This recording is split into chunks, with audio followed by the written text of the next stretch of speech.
All right, so who did we talk about in week 1 of this series, Rise Up? Not Jesus.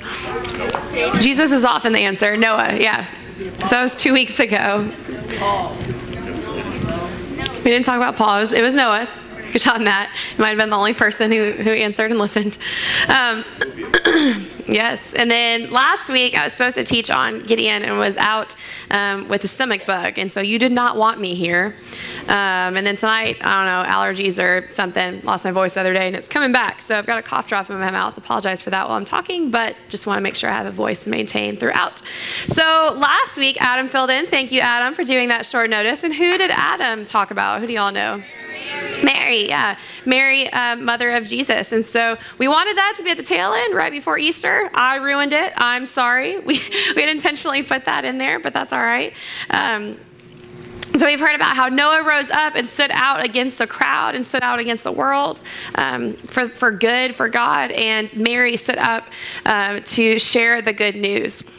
And so tonight, rise up. So tonight in our rise up character is somebody who is not quite as well known and comes from the book of Judges. In Judges, you don't often hear too many Bible studies. Like, you don't hear too many like groups going through the book of Judges. It's a little less known.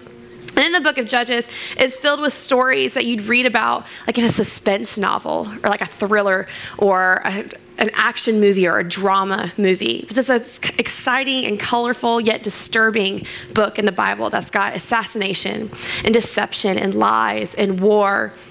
It also has things like stories of courage and power and faith in this book. And the book portrays this major transition for the Israelites in history. And with this, the first arc that you see there is from creation to the call of Abraham. And it's those first 11 chapters in the book of Genesis that Neil talked about that first week. And then where we've got this arrow, it's a period of Judges that we're talking about. And so who is the leader as the Israelites were wandering throughout the desert? Moses. So that's kind of what's happening before we get to Judges. We've got Moses, and then there's Joshua, who's leading the charge in the initial conquest of Canaan. And then we come to Judges. And then after Judges, who are some of the famous kings that ruled throughout Israel? Saul and David, yeah, and Solomon. And so that's who's coming after the period of Judges. So Noah was before Judges, and Mary comes after Judges. So it's kind of right there in the middle of the Old Testament. But don't get confused.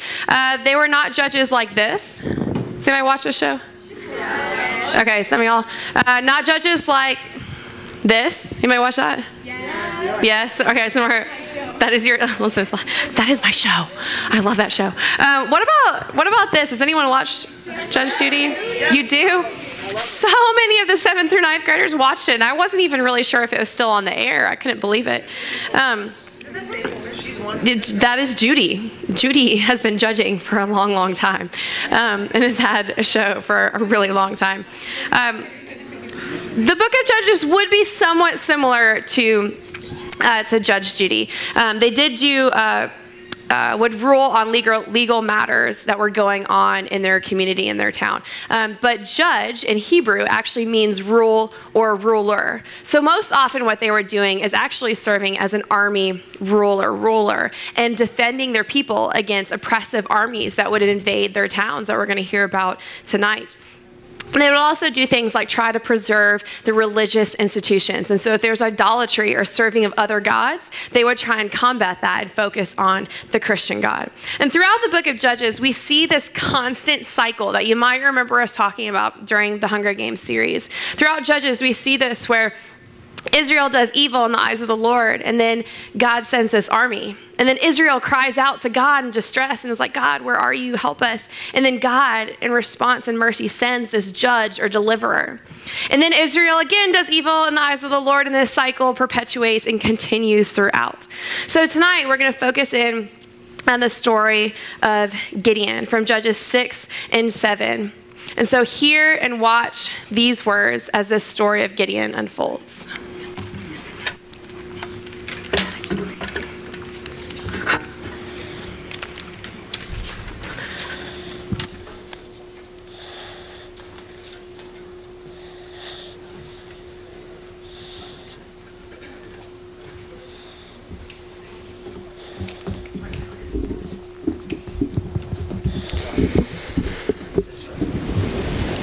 Once again, the Israelites did evil in the eyes of the Lord.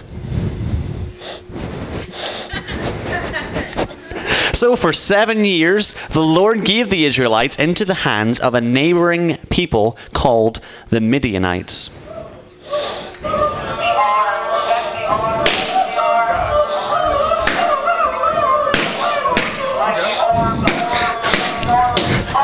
Scaring the Israelites to hide in caves, in mountains,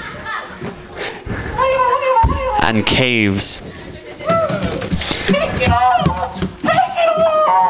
The Midianites were so powerful and oppressive that they invaded the land, took everything belonging to the Israelites, their crops, their animals, they spared nothing.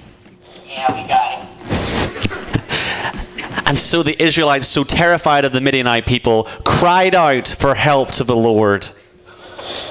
They cried out. So the Lord sent among them a prophet with a message for the Israelite people. This is what the Lord, the God of Israel, says. I have brought you out of Egypt, out of slavery, rescuing you from the hand of the Egyptians. I said, I am the Lord your God. Do not worship the gods of other nations, but you have not listened to me.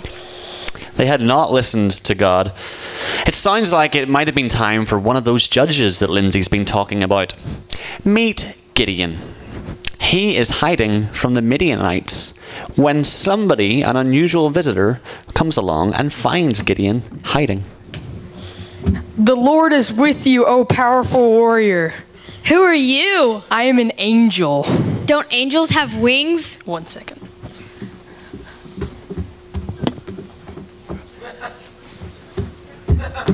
Is that better? Yeah. The Lord has chosen you to save the Israelites from those guys. Me? I'm the weakest of my family. How could God choose me? Yeah, I know. You're pretty weak, but he chose you.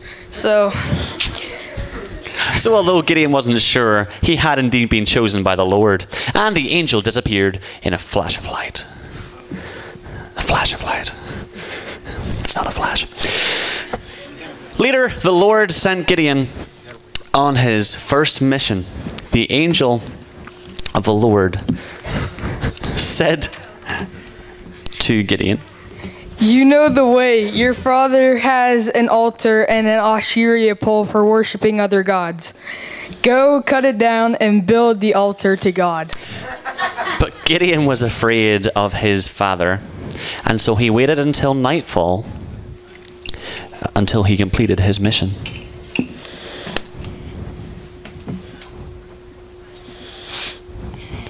Under cover of night, Gideon cut down the Asherah pole, just as the Lord had commanded, and replaced it with an altar to God.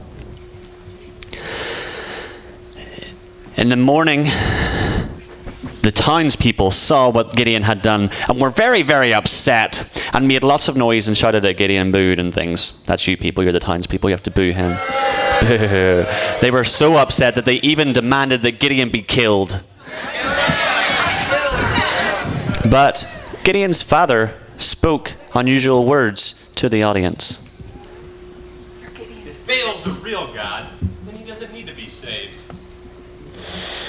And so Gideon lived and led in his next mission to lead Israel against the Midianites. So Gideon gathered together all the soldiers of Israel who had been hiding in the caves, brought them out of hiding onto the battle line, lined them up, ready to face the Midianites.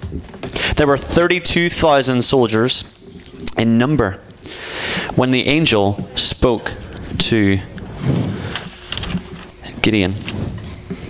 You have too many men. If you win, you'll think it was because you were awesome. Get rid of some. Whoever is afraid should leave. So Gideon got rid of 22,000 frightened soldiers. The ones that looked like they were most afraid.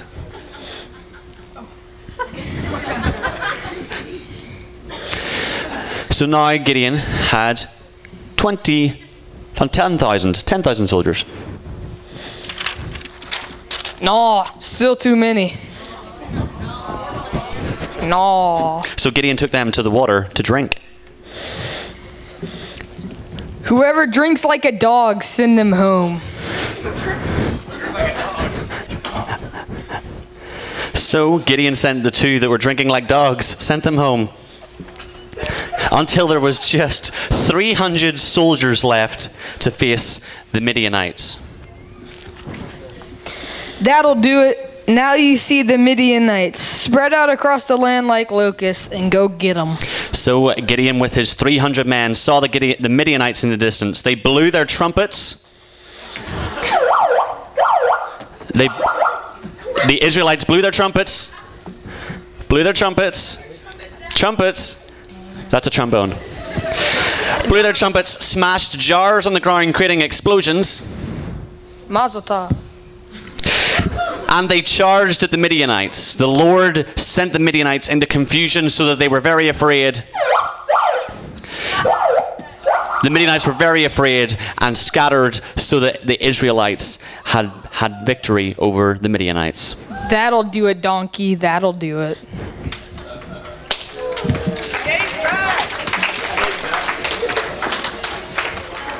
I didn't fall off the stage this time. Good job.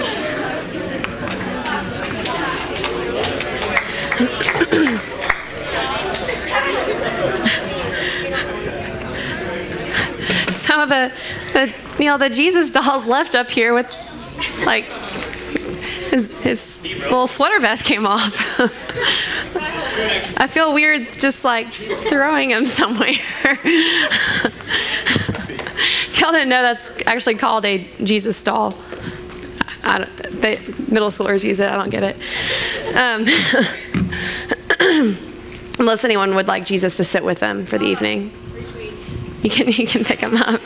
Yeah, you're welcome to. All right, so that was exactly what it says in Judges chapter 6 and 7. So if you go there, no, it's not exact, but it was right on with what the story is tonight as we look at the story of Gideon in chapters 6 and 7 of Judges. And so we heard from the very start of the skit that the Amalekites and the Midianites, that's actually the easier one to say, and I forgot what it was.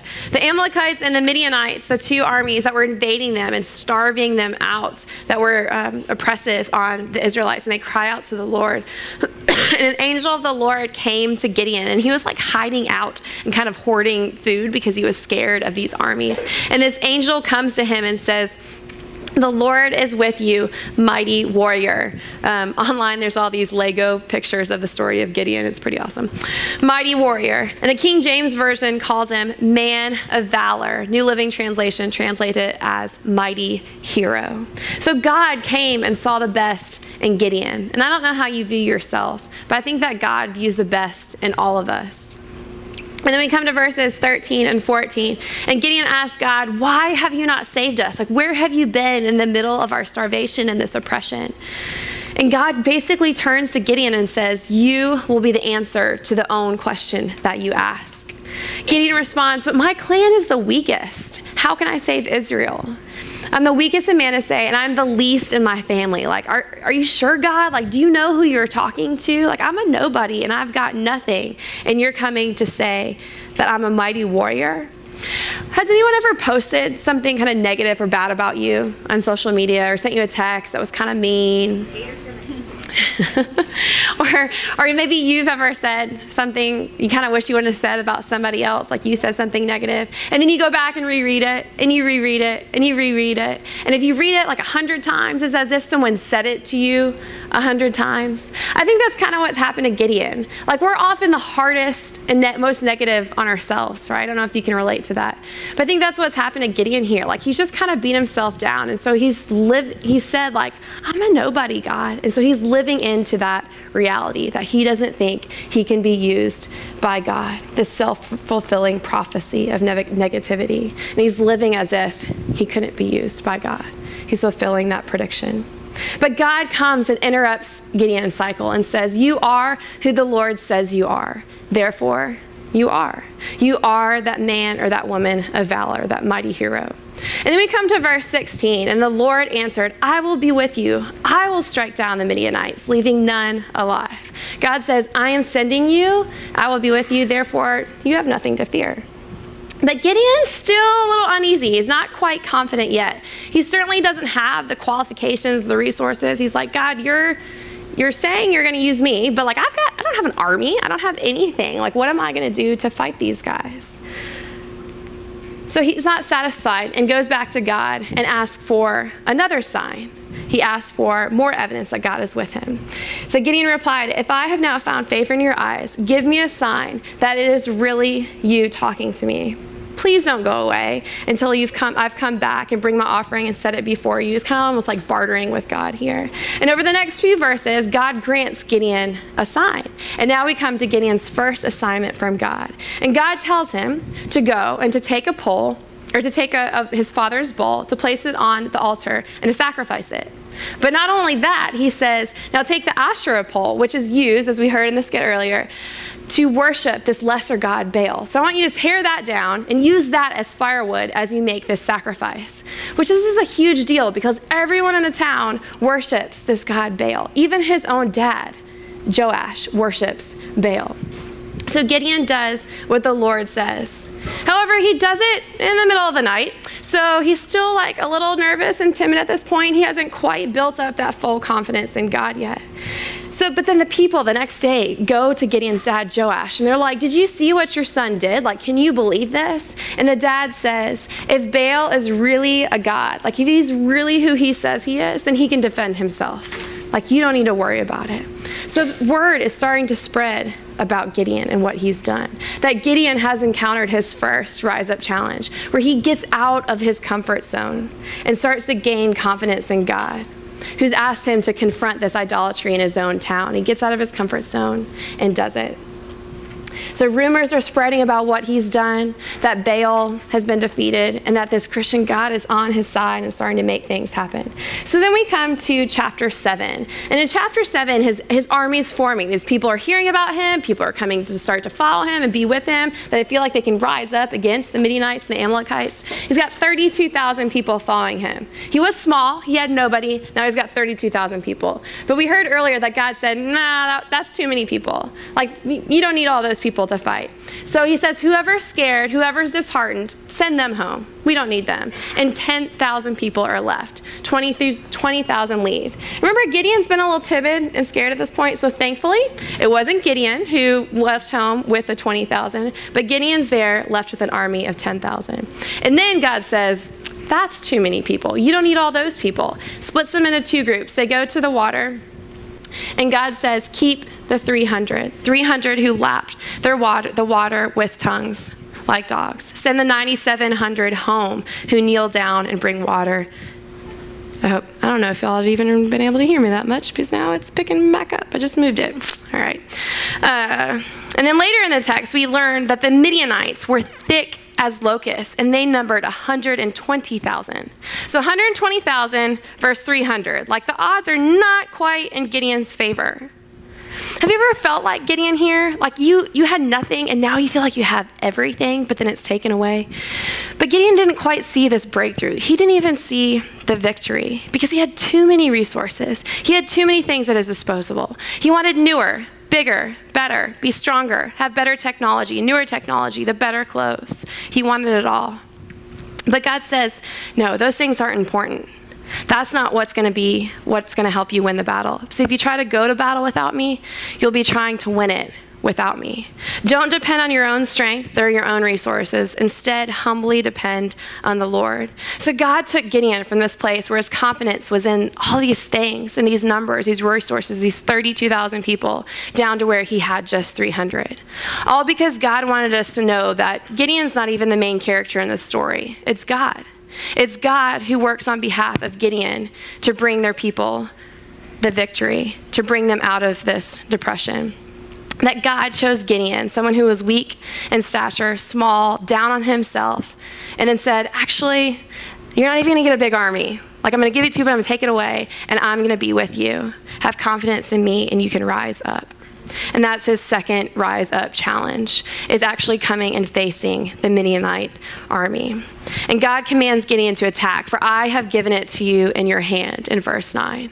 And then Gideon employs this kind of unorthodox military strategy that we heard about. So they all surround the army camp. They all have these trumpets that they blow, so there's this loud sound. And they all have these clay pots with torches inside, and they smash them to the ground so that there's explosions all around the camp. And the Midianites, Gideon doesn't have to draw a sword. The story is pretty awesome that they even turn on each other because they're so confused, they're so baffled. They've been hearing these rumors about what's going on with the Christian God and with Gideon. And the victory is won, the battle is won. So for y'all, 10th through 12th graders, who's kind of stressing out a little bit about college, thinking about college, where you're going to go in like a couple years, for some of y'all sooner than later. So I can remember I had no clue like where I wanted to go, what I wanted to be. And I can remember my senior year, spring semester, narrowing it down to 3 schools. And I was looking at Auburn University, Indiana University, and Clemson University. And I was wondering if that might happen at some point. And I was trying to figure out where to go, and I was kind of leaning towards Clemson. I'd done one college visit, but wasn't quite sure, so I said, Mom, can we go back and just like look at it again? I feel like I need to just kind of see it again. And so we went on a second visit. And I remember praying a ton as we were going there and on the drive there and just praying, God, just please help give me a peace if this is where I'm supposed to go. Like if this is the school I'm supposed to be at, help me have a peace about being here. And really just fell in love again on that visit and came home thinking like reassured, yeah, that's where I'm supposed to go. And then May 1st, decision day comes, and I'm like freaking out. And my mom volunteered in the copy room at Brown High School. I remember like running in there and going like, Mom, I don't know if this is where I'm supposed to go. Like I'm just nervous. Clemson's the farthest away. And I don't know anybody there. Like I've got no friends. I had friends going to Auburn. I had best friends going to IU, and I knew nobody going to Clemson. So I was really going to be getting out of my comfort zone, like really kind of walking out there. And my mom was like, didn't you already make a decision? Like, didn't you already choose Clemson? And I was like, oh yeah, actually, God told me like, I'll be with you. Like, and I believe God would be with me anywhere I went. Like God will be with you wherever you go. God's already there is the cool thing. But I was still just kind of stressing out at that point. And I just had to remember that, yes, I'm stepping out of my comfort zone, but that God would be with me. And that no matter what, God had given me that confidence, and I just needed to walk in it. I just needed to trust it. We're going to close in worship in just a little bit. And our band, Molly, Jake, and Charles, y'all can head on up here. Thomas is out this week, and we're thankful for these guys that are going to lead us in worship tonight. And as you head off to small groups tonight after worship, I want you to think about, have you ever felt stuck? Have you ever felt like you wanted to do something or to be a certain way, but you really would have to get out of your comfort zone to get there, to do something, to get out of your comfort zone so that you can stand up for God, to get out of that safety and rise up. But you felt insecure. You felt like Gideon, like you were too small. You didn't have the resources, or you had too many resources, and you just didn't quite know what to do. Because Gideon often used that as his excuse. That was his excuse that he couldn't be used by God. But God came, interrupted Gideon's story, and said, you are the answer to your own question that you ask. And we learn from Gideon that our success is not based on our merit or our worth or what we do, but that God pours out God's grace on all of us. And that when we put our confidence in God, God will go into the battle with us. And for all of us, that battle looks different. That battle might be a decision. That battle might be something going on at school or something with your family. But when we trust in God and realize that God's confidence can carry us through, we can get to the battle and have victory. If you guys want to stand up and hold hands with the person next to you, we'll go to God in a word of prayer as we lead into worship.